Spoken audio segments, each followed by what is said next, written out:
Hey cats, it's Ed, Energy Rod Bud here. Welcome to EDDBUD Running Shoe Reviews and another episode of The Shoe Files.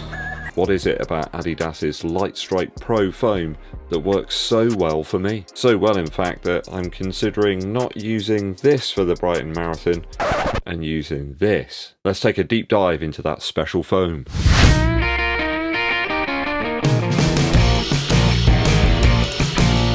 Thanks for joining me on the channel, people. Help us out to continue to grow by hitting that subscribe button and also giving this video a thumbs up like. You know it makes sense. To this day, some of my fastest personal records for the 10k and half marathon are in the original version of the ADIOS Pro. Look at it in all its pink majesty. It's like a salmon or a piece of bacon waiting to be fried and put in a sandwich. Maybe not the blue bit.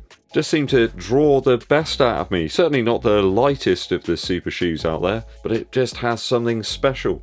And maybe part of that is due to that massive LIGHTSTRIKE Pro foam that we've got in the midsole. Of course, you do have some energy rods and a part plate in the heel as well. But what on earth is LIGHTSTRIKE Pro foam? What is this stuff actually made of? People have been discussing for years as to what the Zoom X foam is made of. What makes it special is some type of foam called Pebax or a PEBA foam. That's been covered 100 times in many videos. We know all about it, so what about LIGHTSTRIKE Pro? Delving around on the internet, I've established the following facts. Everything leads to this being a TPEE foam, which stands for thermoplastic polyester elastomer. So I think to put it in a very basic form really, and that's all I'm going to be able to do for you, my sort of low level understanding of the whole process. This type of foam, when formed, has harder segments to it which kind of act as a structure of sorts, and this transfers the load of impact, like when your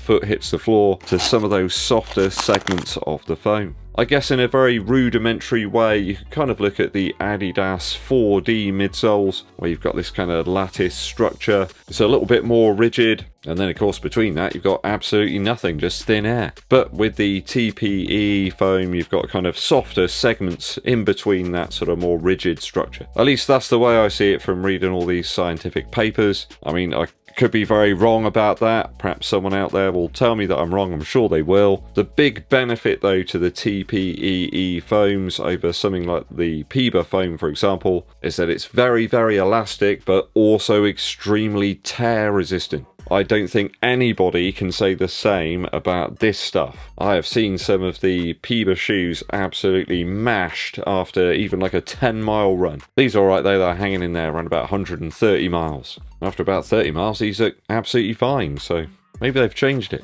I don't think they have though. So I think in the foaming process, when they're creating this stuff, they're expanding these thermoplastic elastomer pellets, probably using some type of gas or mixture of gases. ADIDAS have clearly hit upon some sort of formula here that works exceptionally well, that gives a lot of energy return, or actually I don't want to use that term, I'm going to say less energy loss, but also creating a foam that is extremely temperature resistant and being durable enough to take an absolute pounding, being used as a running shoe midsole. I've had numerous messages from viewers of the channel, placing comments and emails as well, that suggest that they've got thousands of kilometers out of something like the Prime X, for example. That's kind of unheard of when you think of EVA midsole shoes. PEBA seems pretty decent actually and does last, but nowhere near as long as LIGHTSTRIKE Pro. When implemented, I think it's perhaps one of the most durable super shoe foams out there at the moment. I wonder how many returns that ADIDAS get in comparison to Nike, for example. So why does this stuff work so well for me? Inherently, I'm quite a light runner.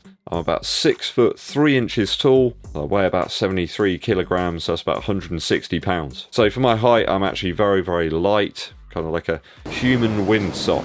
I sometimes find that the very soft foams just don't really do all that much for me. They almost hinder me actually in terms of propulsion when I'm running. Anything that's very squashy, like the Invincible Run 3 here from Nike, is great for slower miles when I want to like cruise around doing easy pace or recovery. But when I want to try and put some energy into my run, I want something that's a little bit firmer, a little bit more responsive, something that doesn't sort of fall away when I push into it. At half marathon pace and faster as well, at 10k and 5k pace, I've almost always performed better in Adidas Lightstrike Pro shoes than anything else. I think the same could be said for the Metaspeed Sky Plus as well. That flight foam turbo material does seem to have some of the same properties, not quite as durable though as Lightstrike Pro. I think we often have the rose-tinted spectacles on when we take a shoe like this out of the box and running it for the first time. It feels fantastic. I don't think that's the same for Lightstrike Pro. I think it needs some miles into it before it softens up and gets to that sort of optimum level. Starts off great, but I think perhaps starts to lose the magic over time. The stuff in this shoe and some of the other Adidas ADIZERO shoes just gets better and better and better. Now, this might sound absolutely balmy, but recently I found that some of the Nike shoes using Zoom X, some of the recent iterations at least of these shoes, like the Vaporfly and the Alphafly, feel almost too compressive to reach my sort of top speeds. So I think it's a little bit down with the Adidas shoes to the mixture of the foam and some of those added elements, those structural pieces that have been added to shoes like the ADIZERO Pro 1 and 2, the TAKUMI Sen 8 and 9, and the Prime X. They just seem to work for me. Let's break down some of those shoes and try to figure out why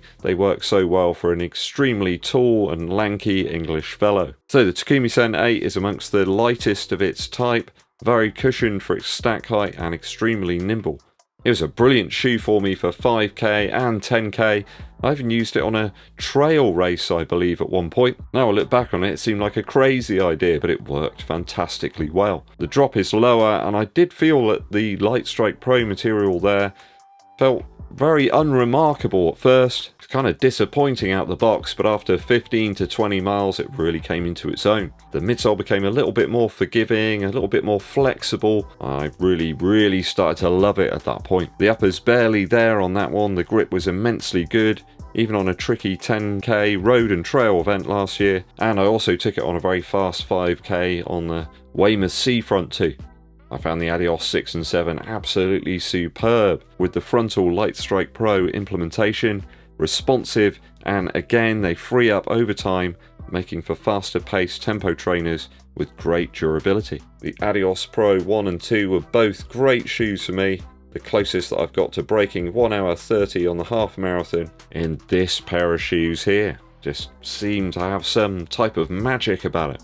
I found that original version to be a very stable shoe. They did start to change it a little bit in the Pro 2. That was a very aggressive race shoe for me, and with the 3 they've changed it even more. It now feels a little bit more like a flattened out wider marathon shoe. Again, didn't like it out the box, it felt unremarkable, but as time went on and the miles went up, the midsole got better and better. I feel they've moved away from that fantastic upper design that they had on the ADIOS Pro. Really fantastic containing mesh with a side stitch tongue, and you had all these additional eyelets here so you could kind of tailor the lockdown over the top of the foot a little bit like you get in a Jordan 4. Well, a whole load of different ways that you can lace up to get the best fit. So that 1 hour 30 minutes and 18 seconds stands as my sort of personal record really over the half marathon. That was on a course with loads of elevation as well.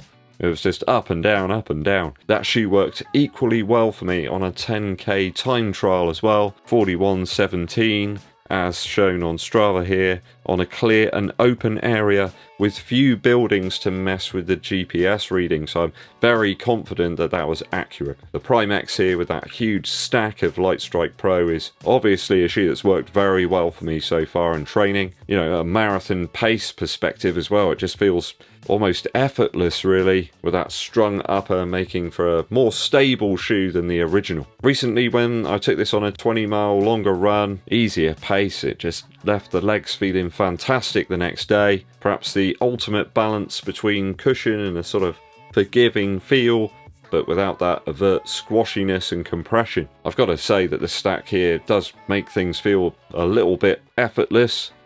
I wouldn't say easy, but certainly lets you keep things rolling and always presents a nice rolling action. Certainly lessens fatigue in the days following any longer run.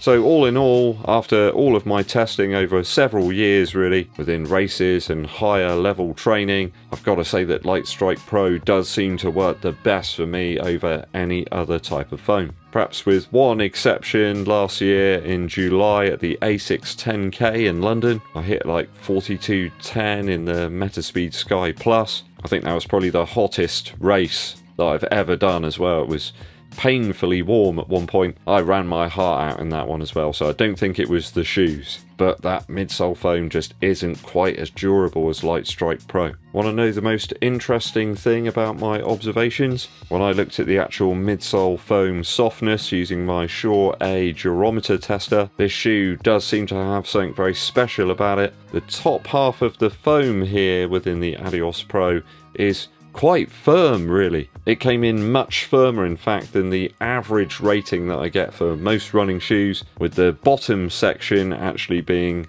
pretty much average. So by far and away, not the most soft shoe in the world, but the top section against the bottom section is a significant difference. About 36 Shure A on the top section, and about 26 on the bottom. When you compare that up against the foam that's found in the Invincible run, that Zoom X material, that comes in at about 18. So there you go. Is there a particular running shoe foam that works for you? Something that just seems to gel with your running form and gait? Let us know your magic formula down in the comments. Musical interlude time for you. Some of you who are into jungle or drum and bass may remember DJ Crystal. I think they released a few tracks on the Moving Shadow label, plus Lucky Spin Records, I think it was. One of the greatest, though, that they released was on this Moving Shadow 2-on-1 series. I think that was released in 1994, with a track called King of the Beats. Had these really strange kind of phased strings and pads, sound like they're sampled or something right at the beginning of the tune, and some of the most slamming beats that I've ever heard to this day. Really deep 808 kick drum bass line as well. If you put this one on in the car and crank up the volume, you can really hear the car moving. Feel the car moving? Feel the car moving. This really does sound like some sort of track that could have been used in an episode of the X-Files. Really quite a sinister, mysterious vibe, and I really like it. I really love the descending kind of pitched drum sections, like the fills, using the Amen Brothers break a bit later on in the tune. Perhaps a really good one to put on if you're running through like a rainstorm, slate grey skies, the wind howling at your face. It's the type of tune to get you through the session. King of the Beats by DJ Crystal. Thanks for tuning in, people. Hope you enjoyed today's video. If you're enjoying the content on the channel, do make sure you subscribe and click that bell for notifications. Give this video a thumbs up, like, and share it with your running buddies. My name's EDDBUD. I'll be seeing you.